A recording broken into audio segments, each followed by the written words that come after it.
रघुपति कीन्ही बहुत बढ़ाई। तुम मम प्रिय भरत ही सम भाई। सहस्रवदन तुमरो यश गावे। हस कहि श्रीपति कंठ लगावे।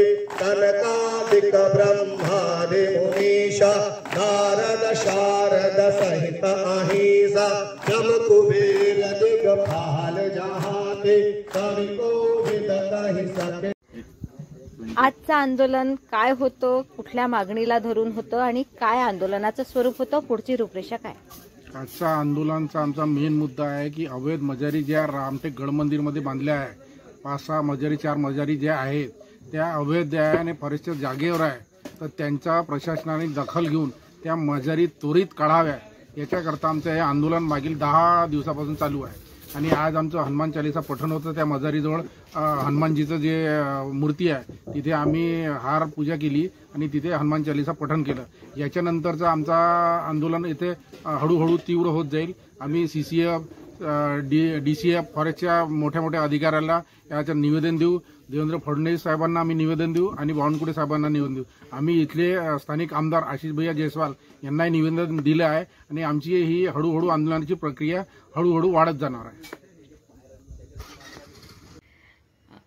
पुरातन मंदिर, रामगड आणि आजूबाजूला असलेल्या मजारी या संदर्भात तुमच्यापर्यंत काय माहिती आहे आणि काय नेमका कारभार चालू आहे, काय सांगू इच्छिता?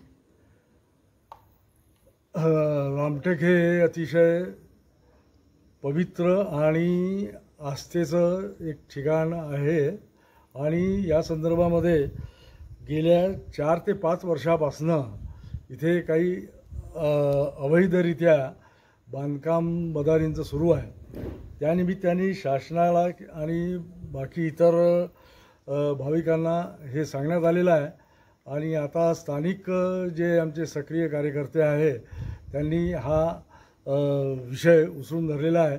तरी शासनाला अशी विनंती आहे की ह्या ज्या गडमंदिर परिसरातील आजूबाजूच्या ज्या मदारी आहेत यांना अवैधरित्या आणि अतिक्रमण असल्यामुळे त्या हटवून जेणेकरून इथल्या भाविक आणि बाकी यात्रेकरूंना त्याचा त्रास होणार नाही अशी शासनाकडे आम्ही विनंती करतो आहे। तर संध्याकाळ झाल्यानंतर इथे त्या मजारीच्या अवतीभोवती भाविक येतात, आरती पूजा जे काही त्यांचं जे असतं ते चालतं आणि मोठ्या प्रमाणावर बाहेरचे लोक येतात असं पण स्थानिकांचं म्हणणं आहे। ही माहिती आपल्यापर्यंत आहे का? हो, ही पण माहिती आमच्यापर्यंत आलेली आहे। कारण त्या ठिकाणी अवैध असे धंदे म्हटले तरी चालेल, तर त्या ठिकाणी साधारणतः आता म्हणू नये पण जसे आता हे गांजा चिलम वगैरे या प्रकारचे उद्योग तिथे चालू आहे आणि त्याच्यामुळे काय की गावातलं रामटेकचं जे वातावरण आहे ते गढूळ होत आहे। तरी शासनाने याविषयी दखल घ्यावी।